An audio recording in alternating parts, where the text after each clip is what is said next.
বিদ্যুৎ বাণীকে মারতে আসলে অনিরুদ্ধ বাণীকে বাঁচাতে আসে আর তখনই বিদ্যুৎ অনিরুদ্ধকেই মারার চেষ্টা করে। হ্যাঁ বন্ধুরা, এমনটাই দেখা যাবে। বিস্তারিত জানতে ভিডিওটি না টেনে সম্পূর্ণ দেখতে থাকুন। গল্পের শুরুতেই দেখা যাবে বাণী কান্না করতে করতে বলে যে বলুন তো কি কি বলবো অনিরুদ্ধ বাবু, আসলে ছোট থেকে এতটা কষ্ট করে বড় হয়েছি যে এখন আমি এসব কিছু ভুলতে পারি না। আর যেদিন বাবাকে হারিয়েছিলাম সেদিন থেকে আমার আরো কষ্টটা বেড়ে গিয়েছিল।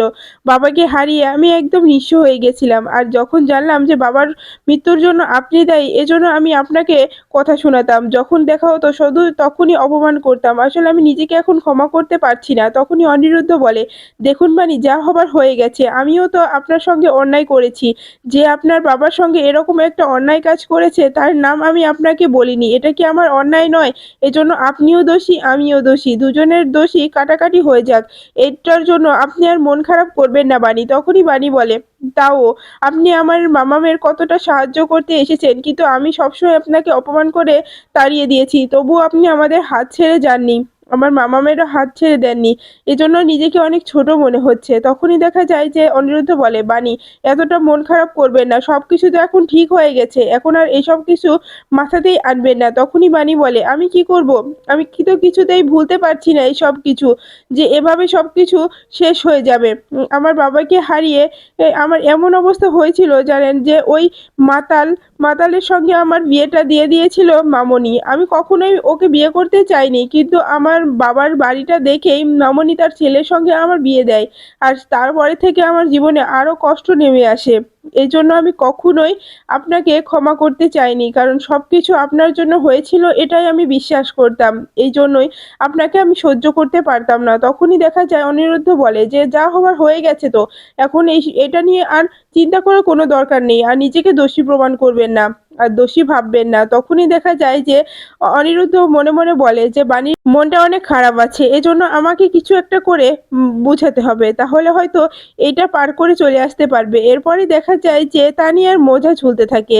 আর তখনই অনিরুদ্ধ বলে, এই যে বাণী, আপনি দেখতে পাচ্ছেন এটা সামনে কি ঝুলছে? তখনই দেখা যায় যে বাণী বলে, হ্যাঁ এটা তো মোজা, এটা তো মামামের মোজা, কিন্তু একটা আর একটা কোথায়? আমি তো দুইটাই কেচে দিয়েছিলাম, তাহলে একটা আছে আর একটা কোথায় গেল? তখনই অনিরুদ্ধ বলে, কি হয়েছে বলুন তো বানি?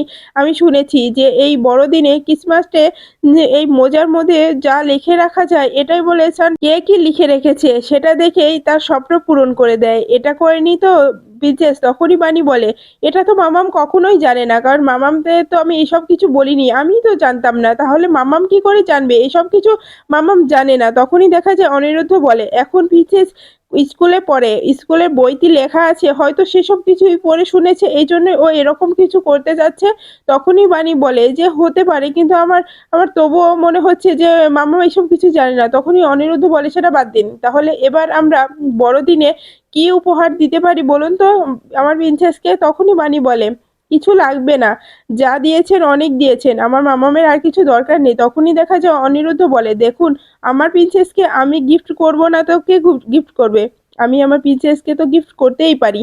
আপনি এভাবে কথা বলছেন কেন? তখনই বানি বলে, দেখুন মামামের জন্য তো অনেক কিছু করেছেন, এখন আর কিছু করতে হবে না, অযথায় সবকিছু এভাবে করতে হবে না। তখনই দেখা যায় যে অনিরুদ্ধ বলে, না আমি বলেছি তো আমার প্রিন্সেসের জন্য আমি সবকিছু করতে পারি। তখনই দেখা যায় বানি বলে, আমি তো আর কিছুদিনই মাত্র আসি, তারপরে তো আমি চলেই যাব। দু পরিবারে যত দরুদ আছে সবকিছু মিটিয়ে আমি এখান থেকে চলে যাব, এখানে আর বেশি দিন থাকবো না, কারণ এখানে থাকলে সবকিছু শেষ হয়ে যাবে সেটা আমি চাই না, কারণ মৌলি দিদিমণি স্বপ্ন আমি ভেঙে দিতে পারবো না। আমি চলে গেলে ঠিক অনিরুদ্ধ বাবু মৌলি দিদিমণিকে বিয়ে করে নেবে, সবকিছু ঠিক হয়ে যাবে, তাই আমাকে এখান থেকে চলে যেতেই হবে।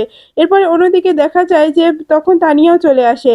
আর অনিরুদ্ধ তানিয়াকে নিয়ে এসে বলে, প্রিন্সেস এবার ঘুমিয়ে পড়ো তো। তখনই তানিয়া বলে যে না বাবা, আমি এখন ঘুমাবো না, তোমরা ঘুমাও তারপরে আমি ঘুমাবো। তখনই দেখা যায় বানি বলে, মামাম বেশি বাড়াবাড়ি করো না, তুমি তো আগে ঘুমিয়ে পড়ো, তো ঘুমিয়ে পড়ো না। তখনই দেখা যায় অনিরুদ্ধ বাণীকে ইশারায় বলে যে ও যেটা বলছে সেটা করুন না, আমি আপনাকে যেটা বলেছিলাম সেটাই হবে, আপনি আগে ঘুমিয়ে পড়ুন। ঘুমাতে হবে না, হয়তো অভিনয় করুন, দেখুন প্রিন্সেস কি করে। এরপরেই দেখা যায় যে বাণী আর অনিরুদ্ধ তানিয়াকে নিয়ে ঘুমিয়ে পড়ে। এরপরেই দেখা যায় যে তানিয়া যখন দেখে যে বাণী আর অনিরুদ্ধ ঘুমিয়ে পড়ছে, তখনই সে উঠে তার কাজটা শুরু করে দেয়, তার লেখা চিঠিটি মোজার মধ্যে রেখে আবার ঘুমিয়ে পড়ে। তখনই দেখা যায় বাণী আর অনিরুদ্ধ এটা দেখে ফেলে। আর তখন তানিয়া বলে যে আমি যা চেয়েছি তাই যেন হয়, আমি যেটা চেয়েছি সেটা পাওয়ার জন্যই আমি সব কিছু করেছি, কারণ আমি জানি যে আজকে যা চাওয়া যায় তাই পাওয়া যায়, এজন্যই তো সব কিছু আমি চাইলাম। এরপরে দেখা যায় অনিরুদ্ধ উঠে বসে বাণীকে ডাকে, তখন বাণী উঠে বলে আপনারা যে কি করতে চাচ্ছেন কিছুই বুঝতে পারছি না। আসলে মামাও কি করতে চাচ্ছে সেটাও মাথাতে আসছে না, আপনি যে কি করতে চাচ্ছেন সেটাও মাথাতে আসছে না, আসলে কি যে করব কিছুই বুঝতে পারছি না। তখনই অনিরুদ্ধ বলে আপনাকে বুঝতে হবে না, আপনি কেনই বা বুঝবেন, এখন আমি যেটা বলছি সেটা করুন না, এত কিছু ভাবতে হবে না। দেখুন বিদ্যেশ কি লিখে রেখেছে। তখনই দেখা যায় অনিরুদ্ধ মোজা থেকে চিঠিটি বের করে পড়তে থাকে, আর অনিরুদ্ধ ওটা পড়ে চমকে যায় যে প্রিন্সেস এটা কি লিখেছে, এটা তো হতে পারে প্রিন্সেস এমনটা বলতে পারে। তখনই দেখা যায় বাণী বলে কি লিখেছে অনিরুদ্ধ বাবু, কি বলুন না, কথা বলুন, কি লিখেছে মামাম। তখনই অনিরুদ্ধ বলে যে আপনি দেখে নিন কি লিখেছে। তখনই দেখা যায় বাণী দেখে পড়তে থাকে যে তানিয়া লিখেছে যে বাবা মা যেন সারা জীবন এভাবেই থাকুক। এটা শুনেই বাণী খুব কষ্ট পেয়ে যায়, চোখে জল চলে আসে। তখনই অনিরুদ্ধ বলে বাণী আপনি কাঁদছেন কেন। তখনই দেখা যায় যে বাণী বলে দেখুন মামাম যেটা চেয়েছে সেটা তো আর সম্ভব না, কারণ এখানে তো আমি বেশি দিন থাকতে পারবো না, আমাকে তো চলে যেতে হবে, আমাকে তো এই সব কিছু ছেড়ে দিতে হবে। তখনই দেখা যায় অনিরুদ্ধ বলে যে আপনি ছাড়লেও আমি ছাড়তে পারবো না। তখনই অনিরুদ্ধ মনে মনে বলে প্রিন্সেসকে ছাড়া আমি বাঁচতে পারবো না, প্রিন্সেস আমার এখন সব কিছু, প্রিন্সেসকে নিয়ে গেলে আমি শেষ হয়ে যাব, প্রিন্সেস ছাড়া আমি থাকতে পারবো না। এরপরে দেখা যায় যে অনিরুদ্ধ বাণীকে বলে বাণী এখন আমাদের এভাবে চুপ করে দাঁড়িয়ে থাকলে চলবে না, কারণ আমরা তো ঘরটাকে সুন্দর করে সাজাবো। তখনই বাণী বলে হ্যাঁ আপনি ঠিক বলেছেন, কিন্তু কিভাবে কি করবেন আমার মাথাতে আসছে না, আমি কি পারবো। তখনই অনিরুদ্ধ বলে হ্যাঁ পারতে হবে, আপনাকে আমি যে যা করতে বলবো সেটাই করবেন। এরপরেই দেখা যায় সারা ঘরটা বাণী আর অনিরুদ্ধ সাজিয়ে ফেলে। এরপরে অনিরুদ্ধ সান্টা সেজে তানিয়ার কাছে চলে আসে আর তানিয়াকে ডাকে। এটা দেখে বাণী হাসতে হাসতে অবাক হয় যে এটা কি করছে অনিরুদ্ধ বাবু, এরকমটা করতে পারে নাকি, শুধুমাত্র মামামকে খুশি করবে বলে এত কিছু করছে। তখনই দেখা যায় তানিয়ার ঘুমটা ভেঙে এই সানটাস দেখে খুব খুশি হয়ে যায় আর বলে সানটাস দাদু তুমি এসেছো, তুমি আমার কথা শুনবে তো, আমি যেটা লিখে রেখেছিলাম তুমি দেখেছো তো, তো সেটা হবে তো, আমার বাবা মা সারা জীবন এক হয়ে থাকবে তো, বলো না থাকবে তো। তখনই দেখা যায় যে অনিরুদ্ধ বলে হ্যাঁ হ্যাঁ তানিয়া তোমার বাবা মা এক থাকবে, চিন্তা করো না, তুমি যা যা লিখেছো সব পূরণ হয়ে যাবে। আমি বলছি আজকে যদি এই তুমি যা চাইবে সব কিছুই ঠিক হবে, তুমি যেই স্বপ্ন দেখবে সেটা সত্যি হয়ে যাবে। তখনই তানিয়া খুশি হয়ে বলে আমি আর কিচ্ছু চাই না, আমি শুধু চাই বাবা মায়ের সঙ্গে থাকতে, একসঙ্গে সময় কাটাতে, আমি অন্য কিচ্ছু চাই না। তখনই দেখা যায় যে বাণী এগুলো দেখে মনে মনে বলে এটা তো সম্ভব না, মামামকে নিয়ে তো আমাকে এখান থেকে চলে যেতে হবে, খুব তাড়াতাড়ি চলে যেতে হবে, এখানে থাকলে মায়ায় আরো বেশি জড়িয়ে যাব, সেটা হতে দেওয়া যাবে না। এরপরে অন্যদিকে দেখা যায় যে মৌলি নয়নতারাকে বলে যে গ্র্যান্ডমম এটা আমি কিছুতেই মানতে পারছি না, ওই বিদ্যুৎকে যে কাজটাই দিচ্ছি সেটাই পাচ্ছে না, শুধুমাত্র ওই তানিয়াকে কিডন্যাপ করতে বললাম সেটাও পারলো না, এখন নাকি সে বাণীকে মারবে, ওকে দ্বারা এসব হবে না। গ্র্যান্ডমম আমি বাণীকে মেরে ফেলি, সেদিন অ্যাক্সিডেন্টে ওই লোকটাকে মেরেছিলাম না জেনে, আর এখন আমি জেনে বুঝে এই বাণীকে মেরে ফেলি, যা হবে পরে দেখা যাবে। তখনই দেখা যায় যে নয়নতারা বলে মৌলি দিদি ভাই এরকম কাজ মনেতেও আনবে না, মাথাতেও আনবে না, কারণ কি বলতো যে যা কিছু করার আমি করব, তুমি হাত ময়লা করবে না, ওকে মেরে হাত ময়লা করে নিজেকে এত দোষী প্রমাণ করতে হবে না, যা করার আমি করব, তোমাকে কিচ্ছু করতে হবে না, তোমার ভবিষ্যৎটা আমি নষ্ট হতে দেব না, কারণ আমি কখনোই সেটা হতে দেব না, আমি দেখে নেব সবকিছু। তখনই দেখা যায় সেখানে ঈশানী চলে আসে আর মৌলিকে ডেকে বলে মৌলি তোর সঙ্গে কথা আছে। তখনই মৌলি বলে কি হয়েছে মম তুমি এখানে এসেছো। তখনই দেখা যায় ঈশানী বলে মৌলি আজকে তোমার দেখতে আছে, সুন্দর করে সেজে থেকো আর বাড়ি থেকে বের হয়ে না। তখনই দেখা যায় মৌলি বলে এটা কি বলছো মম, আমি বিয়ে করতে পারবো না, আমি যদি বিয়ে করি অনিরুদ্ধকেই করব, কারণ তুমি তো জানো যে আমি ছোট থেকে অনিরুদ্ধকেই পছন্দ করি, অনিরুদ্ধকেই আমার স্বামী বলে মেনে এসেছি, আমি এখন অন্য কাউকে বিয়ে করতে পারবো না। তুমি বুঝতে পারছো না কেন, আমি কি তোমার খেলার পুতুল হয়ে গেছি নাকি, যে যখন ইচ্ছা হবে যে পিলে নাচাবে আমি সে পিলেই নাচবো, না না আমি এটা করতে পারবো না, আমি এই বিয়ে টিয়ে করতে পারবো না, আমি যদি বিয়ে করি অনিরুদ্ধকেই করব। তখনই ঈশানী বলে মৌলি তুই কি পাগল হয়ে গেছিস, কারণ অনিরুদ্ধ আর বাণীর বিয়ে হয়ে গেছে, তারা বিবাহিত, তারপরেও অনিরুদ্ধের সঙ্গে তোর বিয়ে হতে পারে না। তখনই দেখা যায় মৌলি বলে কিসের বিয়ে, এই বিয়ে আমি মানি না, কারণ অনিরুদ্ধর জোর করে বিয়ে হয়েছে, ওই মন্দিরে বিয়ে, ঠাকুরমশাই ছিল কিনা তা জানি না, এমনকি রেজিস্ট্রেশনও তো হয়নি, তাহলে এই বিয়েটার কোনো মানেই হয় না। তখনই নয়নতারা বলে, হ্যাঁ ঈশানী, তুমি যে এভাবে পাল্টি খেয়ে যাবে সেটা বুঝিনি। তুমি বুঝতে পারছো না মেয়েটার উপর দিয়ে কি যাচ্ছে? মেয়েটা অনিরুদ্ধকেই বিয়ে করবে বলে বসে আছে, আর তুমি অন্য জায়গায় মেয়ের বিয়ে দেবে? সেটা হতে পারে না। তুমি কি বুঝতে পারছো না যে মৌলি দিদি ভাই অনিরুদ্ধকে কতটা ভালোবাসে, এজন্য অনিরুদ্ধ ছাড়া কাউকেই বিয়ে করবে না, আর তুমি অন্য জায়গায় বিয়ে দেবে? তখনই দেখা যায় ঈশানী বলে, ছোট মা, তুমি আমার মেয়েকে এতটা কথা বলো না, কারণ তুমি যে কথা বলছো সেটা মৌলি যদি শোনে তাহলে মৌলির ক্ষতি হবে, সেটা আমি হতে দেব না। যেটা আমি বলছি সেটাই হবে। মৌলির জন্য আমি ভালোটাই করব, খারাপটা তো আর করব না। এই জন্য মৌলির যেখানে বিয়ের কথা হচ্ছে সেই ছেলেটা অনেক ভালো, অনেক ভালো বিজনেসম্যান। এই বিয়েটা হলে মৌলি অনেক সুখে থাকবে। তখনই মৌলি বলে, মম, তুমি এভাবে পাল্টি খেয়ে যাচ্ছ, তুমি এই বাণীর হয়ে কথা বলছো? তুমি বলো তো, তুমি আমার মম না বাণীর মা, বলো তো? তখন ঈশানী বলে, মৌলি এরকম কিছুই না, তুমি যেটা ভাবছো সেরকম কিচ্ছু না। কেন এইসব কিছু ভাবছো? এসব কিছু ভেবো না। তখনই দেখা যায় যে মৌলি বলে যে, মম, আমি ঠিক বলেছি, আমি এই বিয়েটি করতে পারবো না। আমি কারোর সঙ্গে সামনে গিয়ে সেজে গুজে বসে থাকতে পারবো না, কারণ আমি অনিরুদ্ধকেই চাই। যে কোনো মূল্যে আমি অনিরুদ্ধকেই চাই। আমি অনিরুদ্ধকে ছাড়া অন্য কাউকেই বিয়ে করতে পারবো না। আমি ওখানেই যাব এখন। এই বলে দেখা যায় মৌলি অনিরুদ্ধদের ওখানে চলে আসে, আর বাণীর সঙ্গে দেখা হয়ে গেলে তখন মৌলি বাণীকেই কথা শোনাতে থাকে আর বলে, বাণী, খুশি হয়েছে তো? আমার থেকে আমার ভালোবাসা কেড়ে নিয়েছো, আমার থেকে আমার অনিরুদ্ধকে কেড়ে নিয়ে ভালো আছো তো তুমি? তখনই দেখা যায় বাণী বলে, মৌলি দিদি, আমি জানি তোমার অনেক কষ্ট হচ্ছে, কারণ তুমি যাকে ভালোবেসেছো তাকে হারিয়েছো, আমি সেটা বুঝতে পারছি, কিন্তু আমার কিছু করার নেই। আমি তোমাকে সেদিনও বলেছিলাম, আজও বলছি, এই বিয়েটা আমার ইচ্ছাতে হয়নি।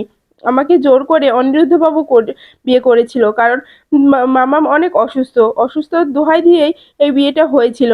তখনই মৌলি বলে, নাটক করছো আমার সঙ্গে? নাটক করো না, কারণ আমি খুব ভালো করে জানি মেয়েকে ইউজ করেই তুমি অনিরুদ্ধকে কেড়ে নিয়েছো। তো আমি কি বুঝতে পারছি না যে তানিয়াকে বিগড়ে দিয়েছো তুমি, যাতে অনিরুদ্ধকে আমার থেকে কেড়ে নিতে পারো? আমি সবকিছু বুঝতে পারছি, তারপরেও যে তুমি এভাবে কথা বলছো কেন? আসলে তোমার মেয়েকে দিয়েই তুমি সব কিছু করিয়েছো। তোমার মেয়েকে আমি ছাড়বো না। তখনই দেখা যায় মৌলি বাণীকে চড় মারতে যায়, তখনই বাণী আটকে দিয়ে বলে যে, এই ভুলটা করবে না, কারণ এই ভুলটা করলে কিন্তু ভালো হবে না। আমি তোমাকে নিষেধ করে দিচ্ছি, কারণ এটা করলে আমি মানবো না। তোমার যা ইচ্ছা তুমি আমাকে বলো, আমার মামামকে একটা কথাও বলতে পারবে না। আমার মামামকে কথা বলার তুমি কে? আর তোমার এত বড় সাহস যে তুমি আমাকে চড় মারতে মারতে আসছো? দেখো, তুমি আমাকে চিনো না, শুধু বাণীকে চিনো, কিন্তু বাণী যদি একবার রেগে যায় তাহলে বাণী কি হতে পারে সেটা কিন্তু তোমরা জানো না। তাই বলছি যে আমাকে বিনা কারণে গায়ে হাত দিতে আসবে না, তাহলে কিন্তু হাতটা ঘুরিয়ে দেবো। তুমি মনে করো না সবসময় তোমার অত্যাচার আমি মেনে নেব, কারণ তোমার যা ইচ্ছা তুমি আমাকে বলতে পারো। আমার মামামকে কোনো কথাই বলা যাবে না। এর মধ্যে আমার মামামের কোনো দোষ নেই, মামাম অসুস্থ, সেজন্যই আমি বলেছি। যদি সেটা বিশ্বাস না হয় তাহলে তো রিপোর্ট আছে, সেটা দেখে নিলেই তো হয়। কারণ আমি জানি যে যথেষ্ট পরিমাণ শিক্ষিত তুমি, তাহলে তুমি তো জানতে পারবে যে কোনটা সত্য আর কোনটা মিথ্যা। এজন্য বিনা কারণে আমার মামামকে কথা শোনাতে আসবে না, তাহলে খুব খারাপ হয়ে যাবে। তখনই দেখা যায় মৌলি বলে, আমাকে আমার হাতটা তুমি ধরে ফেললে বানি? তখনই দেখা যায় বানি বলে, হ্যাঁ ধরলাম। আপনি আমাকে গায়ে হাত দিবেন, আমি আপনাকে ছেড়ে দেব? সেরকম মেয়ে বানি নয়। বানি অন্যায়কে কখনোই প্রশ্রয় দেয় না। আমি অন্যায় করেছি, আমি আপনার স্বপ্ন ভেঙে দিয়েছি, এটা আমি মানছি যে আপনি কষ্ট পেয়েছেন, কিন্তু এই না যে আপনি আমার গায়ে হাত তুলবেন, সেটা হতে পারে না, সেটা আমি কখনোই হতে দেব না। তখনই মৌলি বলে, এটা কিন্তু ভালো করছো না।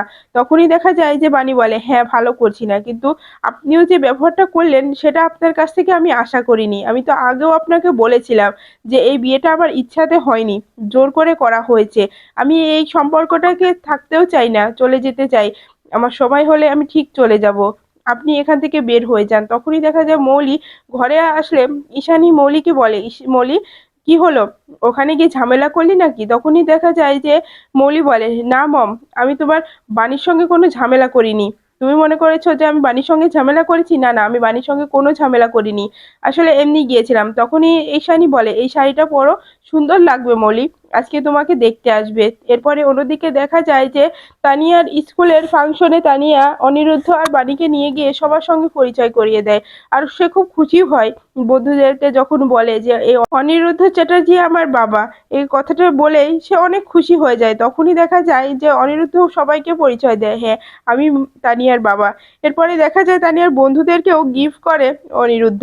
এরপরে যখন অনিরুদ্ধ তানিয়াকে নিয়ে রাত্রে অন্ধকার অন্ধকারে রাস্তা দিয়ে আসছিল তখনই বিদ্যুৎ বাণীকে মারার চেষ্টা করলে তখনই অনিরুদ্ধ বাণীকে ধাক্কা দিয়ে বিদ্যুতের সামনে দাঁড়ায় আর বিদ্যুৎ অনিরুদ্ধকে ছুরির আঘাত করে তখনই অনিরুদ্ধ পড়ে যায়। হ্যাঁ বন্ধুরা, এই ছিল আজকের আপডেট। ভিডিওটি কেমন লাগলো কমেন্টস করে জানাতে ভুলবেন না। পরবর্তী আপডেট পেতে চাইলে চ্যানেলটি সাবস্ক্রাইব করে পাশে থাকা বেল বাটনটি অন করে রাখুন। ধন্যবাদ।